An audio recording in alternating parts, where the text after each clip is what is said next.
I've got, you guys maybe are more tech savvy. I'm going to look at I cannot, when I share my screen, I cannot see anything else. Oh, really? I cannot see the time. I cannot see, now I can open chat. But anyway, Paula, if we get behind, I'll have my phone open, but if for some reason I think I had that same problem last week. I couldn't see the time. So if I get going too long, then just cut me off. Anyway, so now what do you think, Paula? No word from Zeus or Mike? Should we?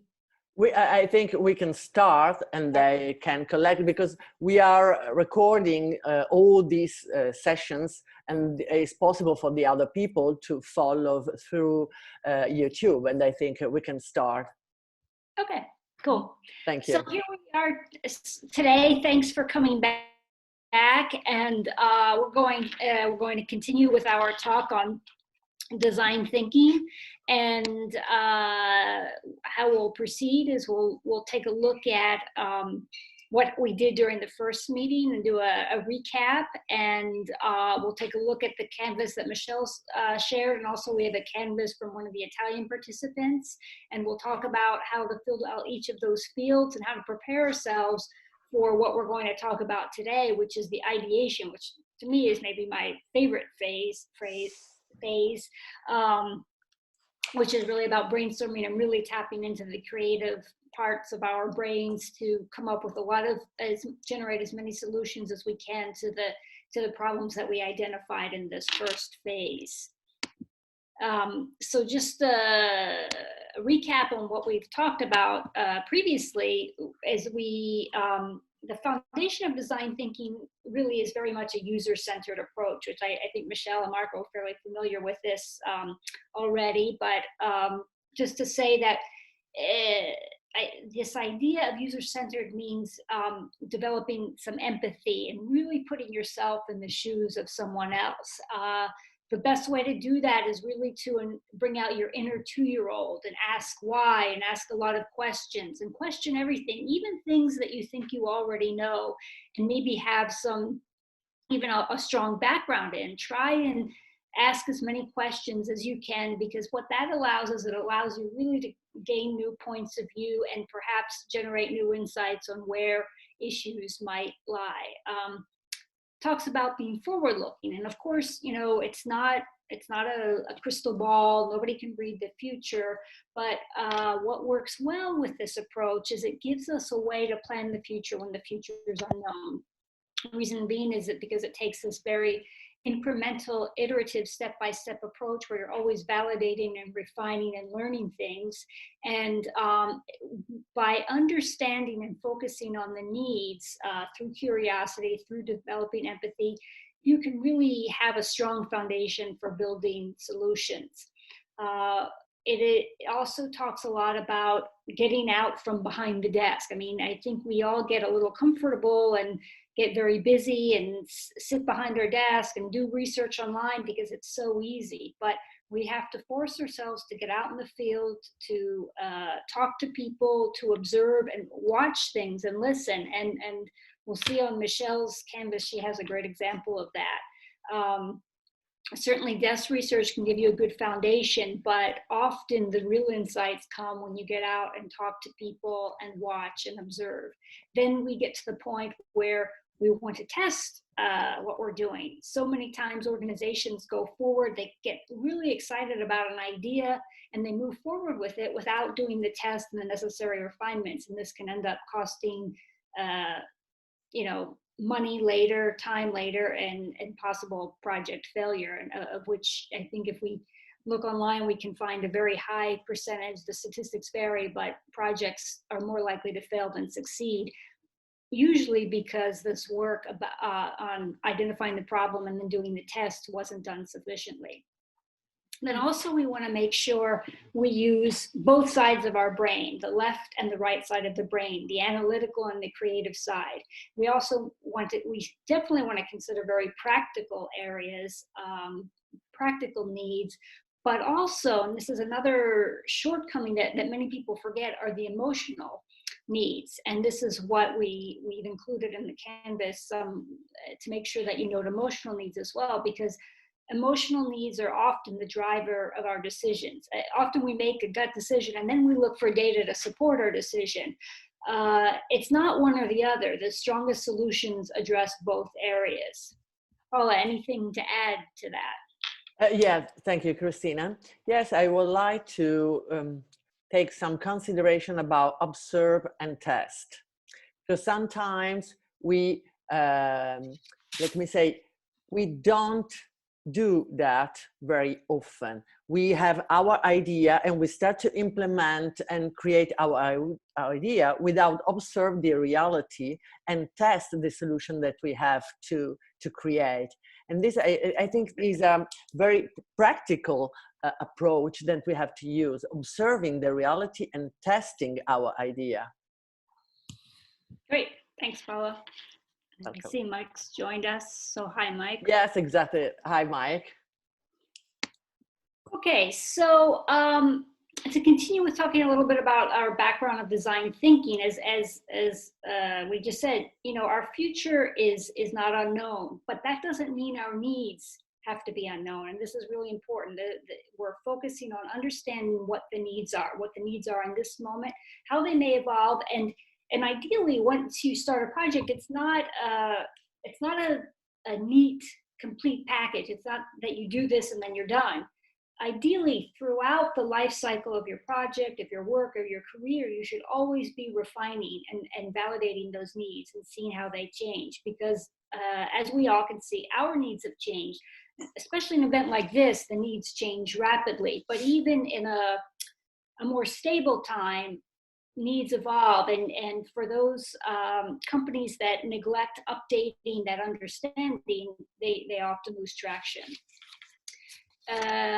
So what I would like to ask now, so I know, Michelle, we're going to look at your Canvas in particular and another Canvas from the Italian session, but did Marco or Mike have a chance at all to do any evidence gathering? And if not specifically for this project, maybe you could share a situation where you were trying to understand a problem better, and you went and you talked to your clients and you learned something new. Does anybody want to have anything they could share about that? Give me an example, Christina. What do you mean? And Okay. Yes, I can hear. So I will give you one of the clients I worked with in the last year. They really had some great epiphanies with this process, with this step.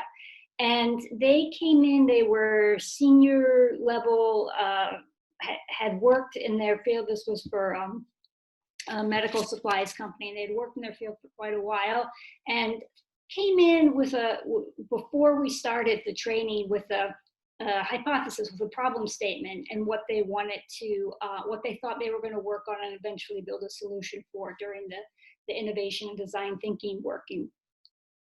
What we did after the first day is we said, okay, now call your clients. You know, there wasn't really time for them to go meet and go out in the field at this point, though they did do that at a later moment. But their assignment was to make a phone call to their clients and say, hey, you know, this is what we see the problem is. And there were 4 different groups.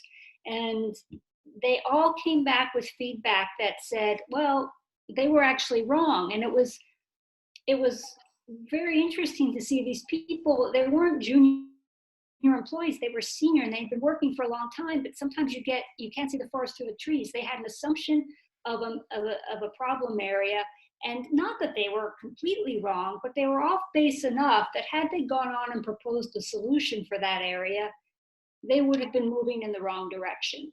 So that immediate feedback allowed them to refine their problem statement and change what they understood their clients needed, so that they could work on a solution for that new need. Does that help clarify? It does. And I think that the only way I can fairly answer the question is going to be extremely biased. And we all carry our biases on how we look at things. And the I my take has always been is to avoid what problem you're trying to solve, but to try and broaden the framework. In that is, if you're working with a company that wants to move forward, just basic questions that we always ask, you're familiar with them, Christina, I think, are things like, who is your competition? What is your company built to do? And really getting to the core nitty-gritties. And what I find fascinating, based upon your comment, is that you can ask the senior leadership team the exact same question. And you can ask 20 people in the senior leadership team, what is your company built to do? You'll probably get 10 different answers. Mm-hmm. And when you ask them, who is your competition? You might get 5 different answers. Unless they can answer those questions cleanly and get an agreement and alignment on that, then it becomes very difficult to solve a problem. Classic case, a company might be phenomenal at supply chain, and they might be so good at supply chain, yet they think that they're a marketing and branding company. Mm. So if you're trying to solve a marketing branding problem when they're equipped to do supply chain logistics, you're going to have a breakdown. And in your experience, then you've seen that there's a disconnect between what their perception on what the company does, and that are you seeing, I guess, with so many different answers when you pose your questions, and I know you pose the question more in the positive, you still see a difference, and does it make it then hard to go forward, or is this an eye-opening moment for them, or what happens next with your client? Well, it's kind of interesting, because if you ask a question which is a very positive question, what is the company built for? There's no value judgment around that. Mm-hmm. And the answers that will come back, you can come back that we are built to generate cash flow. You might get that from one person. You might get another answer that comes back, we are built to, we're a branding and merchandise company. We are built to sell our brand. You might get another answer, we are built to respond to our clients immediately. We're not there as an outsider to tell them which is better than the other. And we're not there to tell them as an outsider where they should be. So that would be the negative part about it, I would think. Mm-hmm. What we are there to do is get them to agree on what they want to be out of that. So do they want to be a financially oriented company? In which case it's a completely different set of metrics. If they want to be a branding organization, do they have consumer metrics that they're using? So it takes you down different paths. So you wind up solving different problems based upon who they think they want to be. Well, I think that's exactly the point of this. Is one, you have to identify where you're going, and if everybody has a different idea, and design thinking, I would agree with your point that it's non-judgmental in the sense that it's not good or bad. It's first of all, and you bring up a good point, is getting the people on the team who are driving decisions and putting actions into place to come to agreement, to have the same vision at least. Otherwise, it gets very mishmashed. Exactly. And I think that the power of an outsider in an environment like that is that we each of us have deep experience seeing many, many different environments. And as a result of that, we can probably intuitively tell on at least a 30,000 foot view, 30,000 meters, it's not from a 30,000 meter view, at least what the issues are. Pal and I were blessed. We were able to walk into a couple of clients together and have some initial meetings. And it's interesting. We were able to quickly discern what some of the issues that they were having, even though they didn't realize it. Mm-hmm. So you Because, have that intuition as well. mm-hmm. And that's, I mean, certainly that's, both you and Paula, I know, are highly skilled and good in this, and good at your jobs. I would also say that fresh, and we're going to talk about that today, this idea of a fresh perspective is also valuable. And that can come from different levels of experience, but certainly just the outside view can add something. Very much so. And I think that based upon, I was going to say something last week and I did not intentionally. Someone taught me something very early in my consulting career that I've never forgotten. And I've actually used it in front of clients many, many times. The purpose of a consultant is to teach the obvious to the oblivious. And it sounds, he was not meaning it in a kind way. But when I say that straight to a client, I say, what's obvious to you, to us, is not obvious to you. That it's not that you're oblivious, it's just that we spend our time in conversations like we are now, talking with other people, seeing different environments, reading different materials. That's the job of a consultant, is to bring that kind of expertise in. So it's not that the client is oblivious to this, they just don't see it. They don't have the expertise to do it. So I was getting back to what you're saying, how do you gather the evidence to get them that they realize that they don't realize what they don't realize? Right, right. And so we're going to, and thanks, Mike, for, I mean, those are some really interesting examples. And we're going to talk about more about some of those very points as we go through this. So as we, I want to take a look at this canvas that we received from one of the Italian participants, and thanks, Paula translated it. And then we're going to look at Michelle's canvas. So one, I think we're going to see a cultural difference in how people address this, and I think it's interesting. But just to talk a little bit about what Lucia did is, Lucia's background is she worked for a major consulting company in marketing and is now transitioning jobs. And so she was talking about the needs for her to find this new position, and she made these points about getting new skills. She talked about her clients' needs, and she talked about why her clients, meaning her employers, would want to work with her.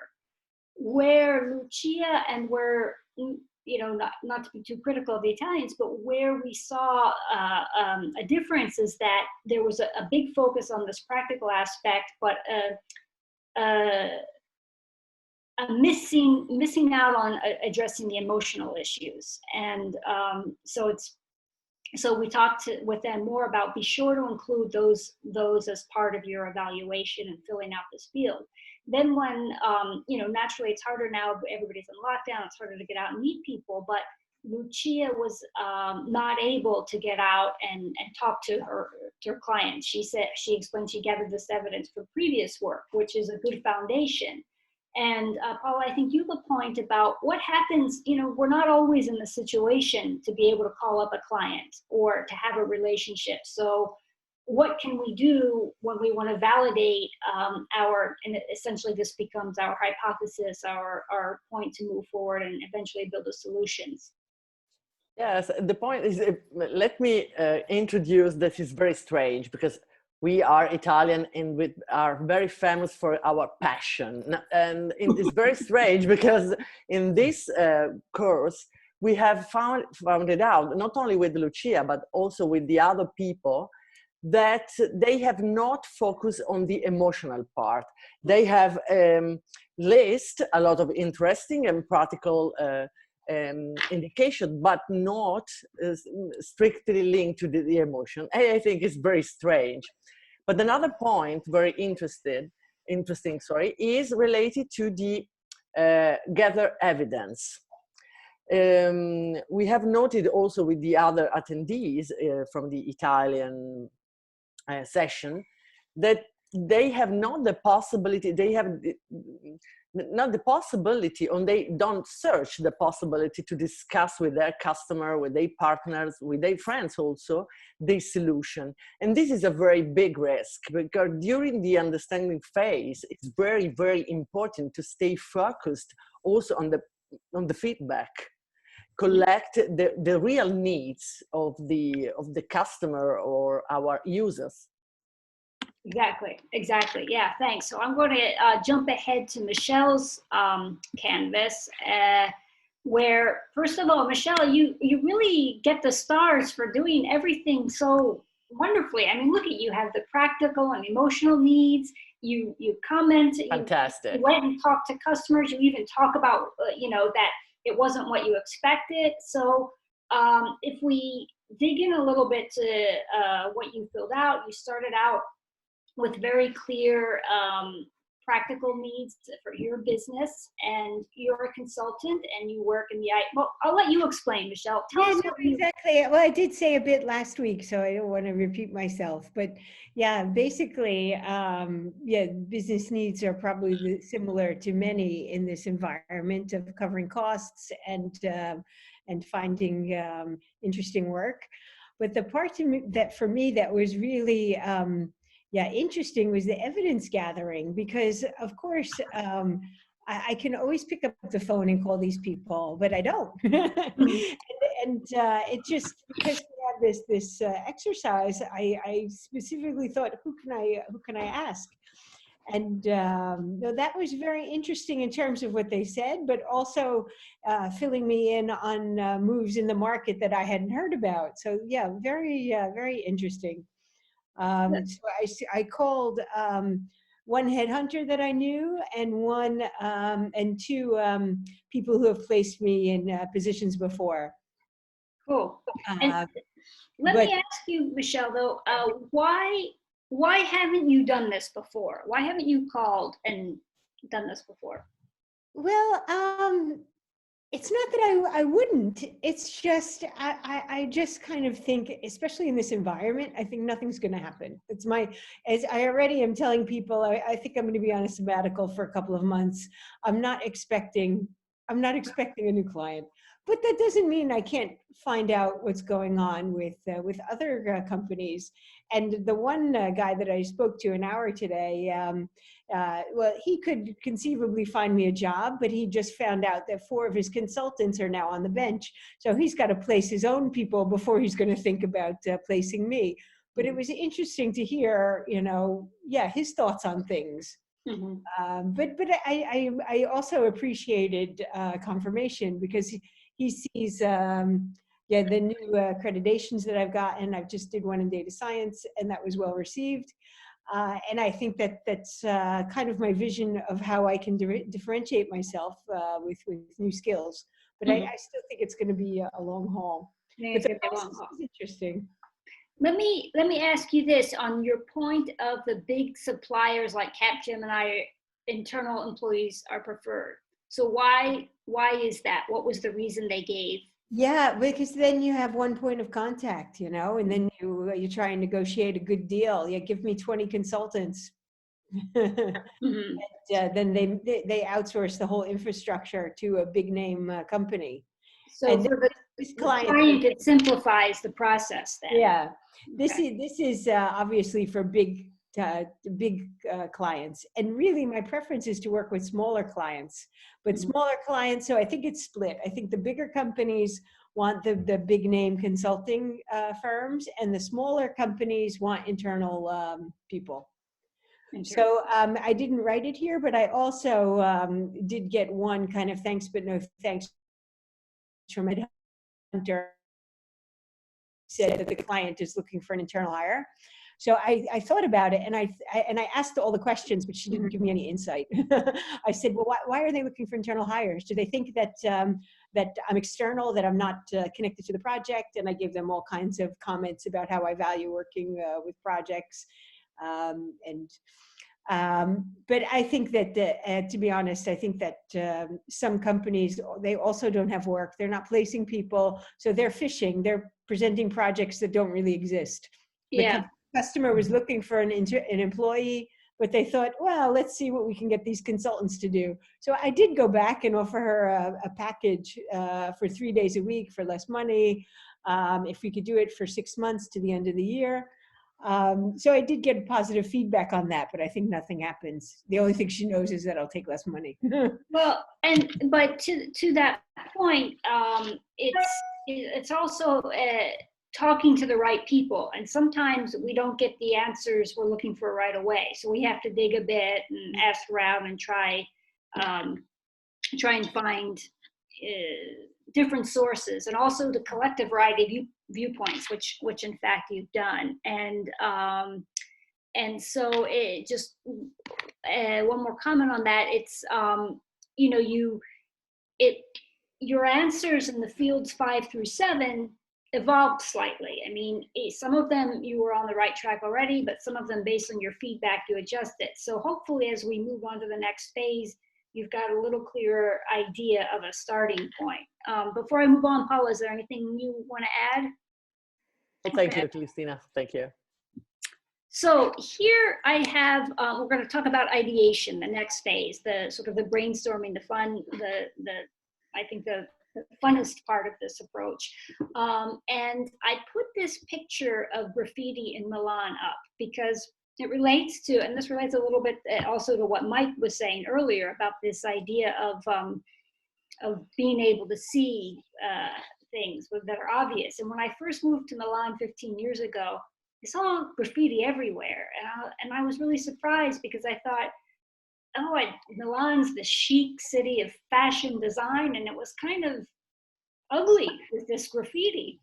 And after being here, I don't know, 4, 5, 6 months, it became less noticeable to me. It wasn't that it had gotten any cleaner, I just stopped seeing it until guests from the US came to visit and started to comment, and then I saw it with fresh eyes again. And in fact, every time I've had a visitor from the US through the years, this is one of the first things they comment on.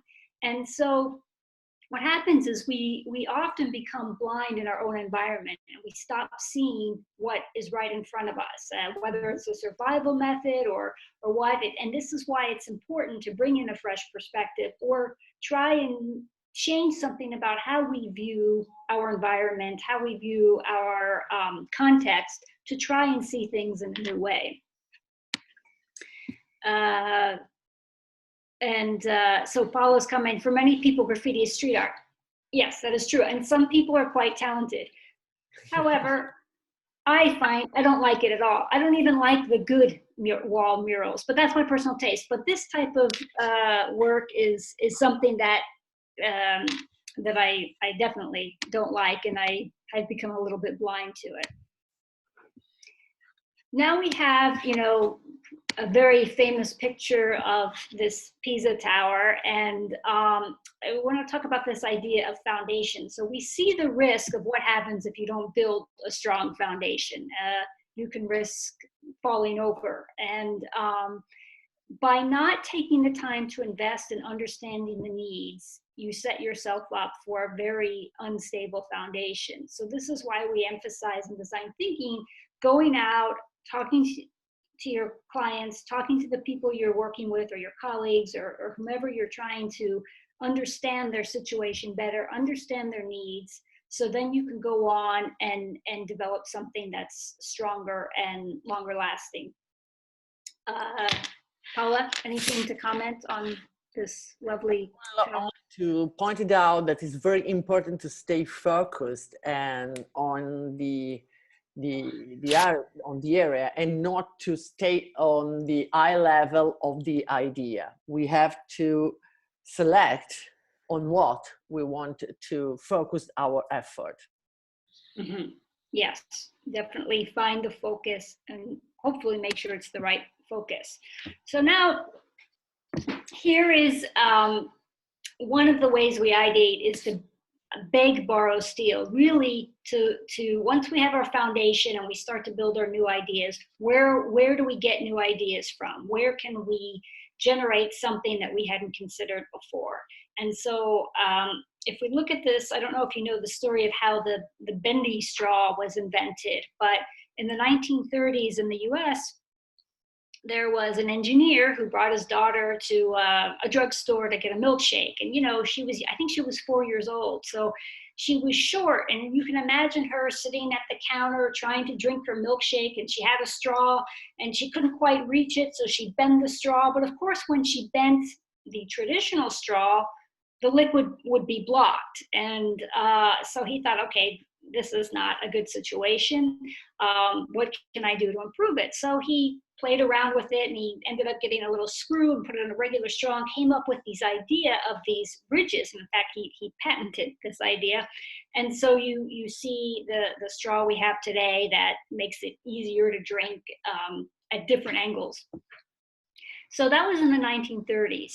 Fast forward to when we started to go into space, and the designers of the astronaut suit had a similar problem. Inside the suit, there's cables that bring oxygen. And of course, you know, this is essential in outer space when you're outside of the spaceship.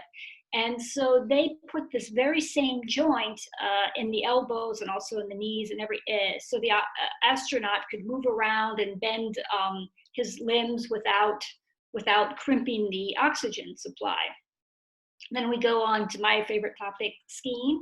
And in the 80s, I skied in this boot called Made by Reichly, which no longer exists. But in the 80s, the plastic technology was slightly different. And so when you flexed your ski boot, often you would have sort of a hard contact, and it could be more fatiguing. It wasn't as efficient. So Reichly took the same principle and decided to apply it to their ski boot. And what it allowed was for a more gradual and smoother flex pattern. And it allowed you to transfer your energy much more efficiently from your legs through your boot to the skis. So here's where we can see an example of the same solution applied to different problems through different years. So what we want to be sure to do is, if we see something that works in a different environment, to see how we can apply that to our solution in our environment, and maybe come up with something really quite different. Paula, anything to add on that? Yes, I'm a very big fan of Lessig. The author is a lawyer and the author of The Future of the Idea, and is the founder of the Creative Commons. And he said, I think for less 10 years ago, that in US, we spend more in lower to defend the patent than use the patent to develop products and services. And this is not a good idea. And he preferred to share idea and content in order to provide that idea spread in the world. And through the approach on bag, borrow, and steal, we have the possibility to develop idea in the different directions, of course. This is the point. I think that we have to solve the problem linked to the patent if you want really develop and increase the quality also the product and the service in the world. Yeah, and so Paula, this is a very interesting topic in and of itself, but the idea of the fact that knowledge, we're not talking about patents and rights, but the fact of knowledge is like a Creative Commons. Knowledge is to be shared, and what we can do is we can take knowledge and exchange knowledge and build upon each other's knowledge to develop new solutions. That knowledge is something common to all of us, and that we should freely exchange it, and then we can create a greater solution as a whole. Question for you guys: what do you think of when you think of this company? You can write in chat, or you can answer verbally. What comes to mind? Cars and jet engines. Cars and jet engines. Anyone else? Everybody agrees with Mike. Okay. You are right. We can take a look at these quotes as well. An idea is nothing more or less than a new combination of old elements The capacity to bring old elements into new combinations depends largely on the ability to see relationships. So, what does Rolls-Royce do actually? Well, yes, they do make cars and engines, but their revenue, their primary source of revenue comes from services and not products. So most of us probably think of them as a manufacturer, but in fact, they are a service provider for the majority of their revenues. And they developed this concept of power by the hour. So they, instead of selling their aircraft engines outright to airline companies, they leased them, and they included the service and the maintenance, and this reduced the risk for their customers because their customers no longer had to buy an engine, and then if it, there were problems with it, sell it or replace it, that they became these long-term clients, and this expanded the revenue for Rolls-Royce while keeping things easy for their clients, easier and less problematic. Recently, in the coronavirus period, now we've all heard that most of the flights have been grounded. Most of the airlines have been sitting at the airports doing nothing. And so this requires an entirely different approach to maintenance. And so being proactive, they start to look at this and come up with checklists and say, okay, here's what you can do while you're waiting to return to the sky. Here's what you can do to get ready for your airlines to start flying again. So they're thinking very much in a service-oriented mode, added to their products, which is what they're most well known for. Paola? Yes, I think this is very interesting to note that design thinkers provide also the possibility to add service to product, to add service to service. Working with the idea, we can compone and match different idea, different services, one to the other. And this is a very important, it's a flexibility of design thinking, let me say. Yeah, for sure. And I'm just seeing, sorry, Margaret, I'm just seeing this comment. You wanted to comment on patents. You want to share that with us? What you were going to say? You're muted. Yeah, yes, it's true. Yeah. I just want to make a little comment on the patents, because naively for quite many years I thought that the patent was something that has got some kind of supposed to have some kind of use. But some years ago here in Finland, I got to know why the government is supporting, has got a fund to help the companies to register as many patents as possible. But the idea is very much that is on the defense thinking. So they generate patents after patents. That's why they have one of the highest patents per capita in the world, but is very much to make sure that the competition doesn't step in. To protect them. They're not for sharing knowledge. They're for protecting. So they don't want to sell anything actually. What they want is to make sure that the other ones, they don't sell. That's interesting. You see, so that is a quite protective way that I got a bit shocked when I got to know that Finland has got these nice numbers of these patents, whatever, but it's just to make sure that they don't have the intention of using them. You see, just to make sure that the other ones, they don't step in. And one of the reasons why Microsoft was buying Nokia was not so much because of the mobiles, because nobody cares about mobiles since you have Huawei and LG and Apple and whatever, but was because they have such a portfolio of patents. So they could just use those patents inside of Microsoft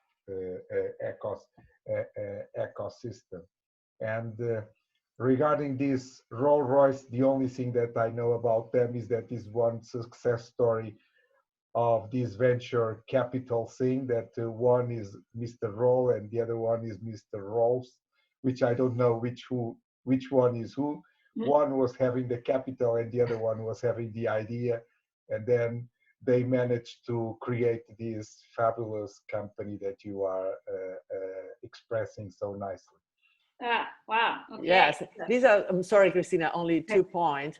Yes, this is very interesting, Marco, related to the patent in Finland. I don't know this case, and will be interesting in the next workshop. We will discuss about two examples in power of selection of a good idea. One is Apple and the other will be Nokia. Yes. And it will be very interesting to analyze with you in the next webinar these two different business model and, let me say, case of success and unsuccess. But also I want to add another idea relating to the idea as an object. The idea is an intangible, and all the business is changing the balance between tangible and intangible. Past year, Mike suggested to me a very interesting book. Mike, I don't remember the title of the book related to the two economists. One was American and one UK. I don't remember the title, but it was very interesting, that explained the develop of the intangible product and solutions. Do you remember? Can you help me? I'll have to look at the bookshelf to remember the name. I know the book you're talking about. Okay. Yes. Go ahead, please, because go ahead. They explain in a very good way that we are changing the era from the industrial product and solution. We are moving very fast through the intangible solution, and we are changing entirely business model. And this can impact, of course, on the concept of the patent, of course, necessary. The open source is the future for many companies. Most of all for those that right now are closed company. If they want to survive, they have to open the boundaries and change the vision of the patent. Yeah, well, interesting. And in Michelle's comments on the speed. So you're right, Michelle, the acceleration of things now is yeah, really, from everything to how medical research is published.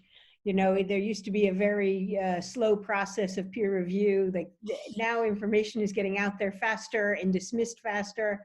Yeah, a lot of barriers are coming down. So this crisis is bringing a lot of also big companies that are able to switch their focus so quickly. Well, without having millions of meetings, they just realize they have to change, and they do. I've got a whole stack of articles of innovation of this sort. I think that's quite impressive. Yeah, it's I mean, it's a little bit baptism by fire. I think we're so many of, you know, we heard it all. Oh yes, we want to do this. This is on our plan. We went, but people don't until they're forced to. And now many people are forced to. So in some cases it's good, and in some cases it's, you know, they're behind. Can I share a real life example? And this, I feel it sort of ties in a lot, and please tell me if it doesn't. Okay. Two of my favorite places in Milan, one of them that I've always gone to over the years is Fabriano.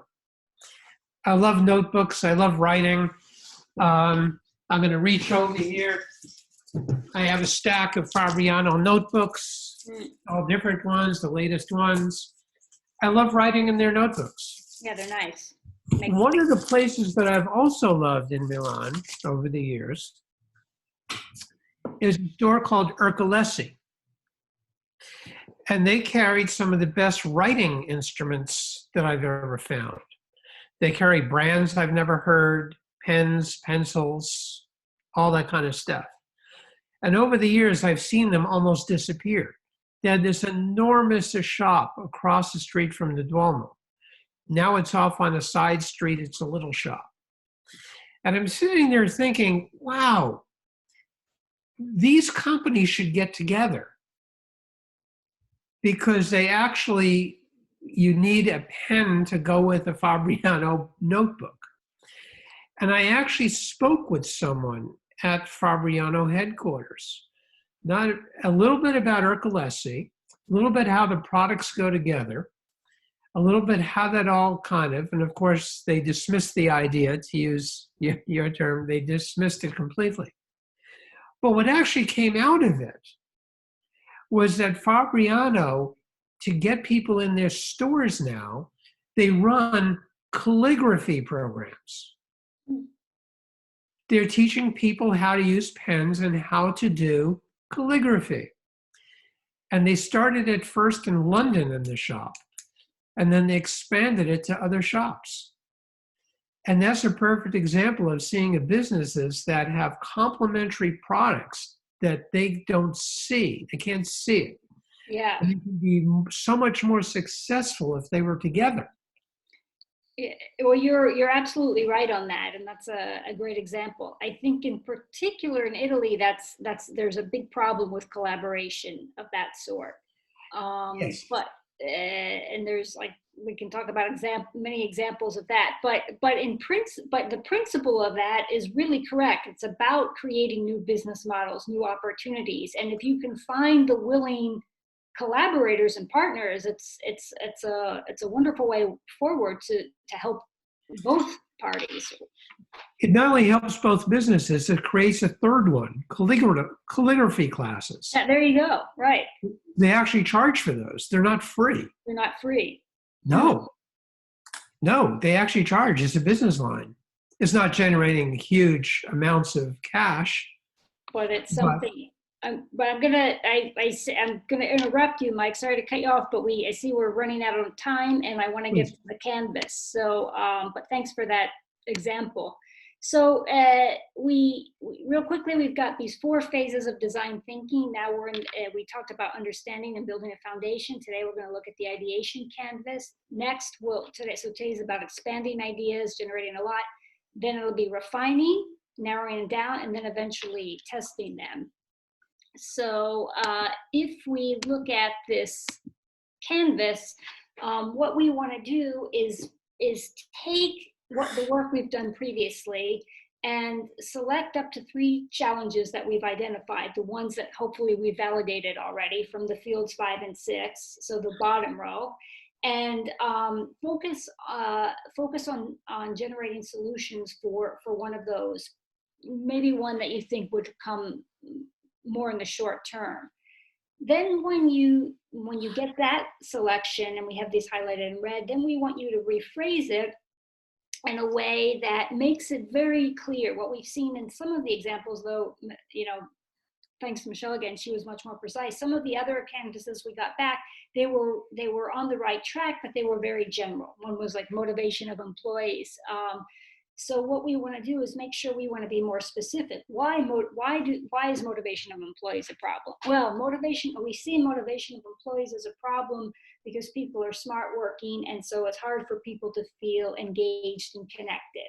So that becomes a very clear starting point from which you can generate new ideas and new solutions. If your starting point, if your problem you want to solve is too broad, then you can have a million ideas, and it's really hard to know which direction. So the field 9 in particular is where you want to concentrate and make sure you have a clear problem identified. And you also want to be very clean with the sentence. You don't want to throw in solutions.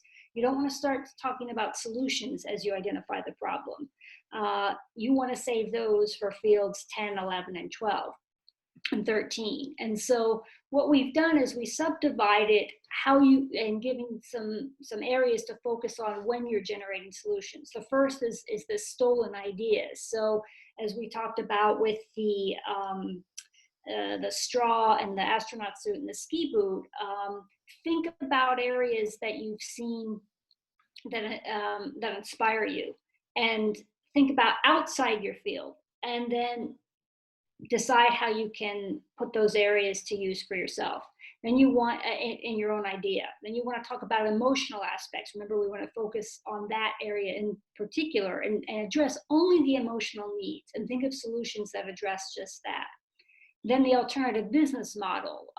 We looked at the Rolls-Royce. They added services to a product, and then they started adding more services to their services. Or like Mike had talked about, combining services, partnering up with new people and creating a third area a third area to offer a solution in. Finally, your areas of strength.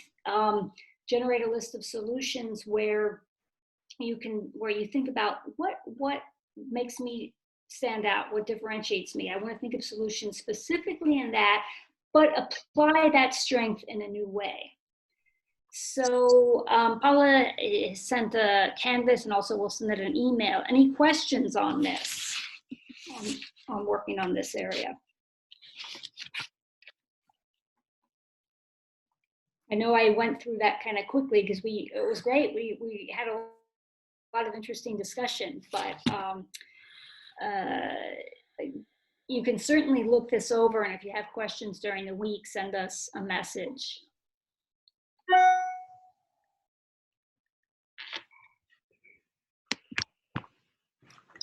So we've got just to show you've got the explanation. Oops, what happened here? I clicked too many. We've got the explanation canvas. It's not allowing me to click for some reason.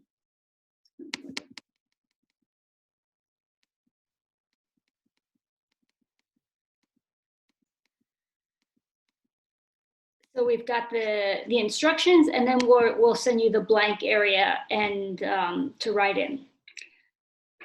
Next time we'll talk about, after you've generated all of these wonderful ideas, then we'll talk about how to narrow it down. But any questions on what we talked about today, or any comments, or anything you want to share, any thoughts? Only a curiosity, for instance, as you know, we are managing this webinar, one in Italian, typically in the morning, we are in Milan, and in the evening we have the section in English. And past week we have already managed the Ideate section with the Italian guys, and was very curious because in understanding we have 20 attendees, and they sent to us a lot of canvas for the understanding phase, very rich of information, desire, perspective, challenges, and whatever. And the second phase on Ideate, we received only 2 canvas. And this was very strange because I know we are Italian, we are very creative, but in terms of numbers of possibility and ideas that we have received, they are very, very small. Maybe we are still in the culture that we don't want to share our ideas because we risk that this idea will be borrowed or steal. I don't know why, but this is the case. And I hope we will share with you your canvas with your ideas. Yeah, if the ideas can also be, because there are probably ideas that I wouldn't pursue, but I mean, how do we want to limit the ideas? Ideas that are realistic? How far out of the box should we think? That's a good question. I would say write down everything. You put everything down, because even if something sounds like, oh, that's not realistic, that's not to say, and further looking at it a little deeper, you can take a component of that would be realistic. Mm-hmm. So next phase is where we edit. This phase is everything goes. So no limits. I mean, it might sound crazy, it might sound fancy, it might not exist yet, but I would encourage you to put anything that comes to mind down and go for, right now, quantity. Yeah.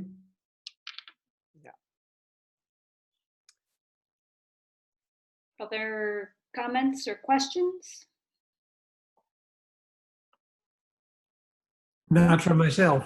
All right. Well, thank you all for this discussion tonight and for all contributing. It was really interesting for me and to hear everybody's experiences and what your input on this, and it helps me to learn, which I like to do. So thank you for that.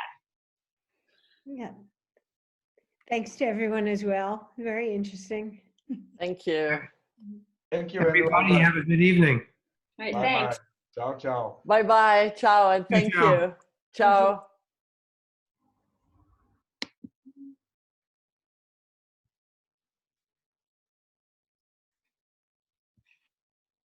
Michelle. So, Michelle, thanks again for your great work. Oh yeah, no problem. I wonder where the others are. I mean, did you hear back from them? Yeah, and a lot of people had a conflict tonight, but they will join us next week. So David, Nicole, a bunch of people, all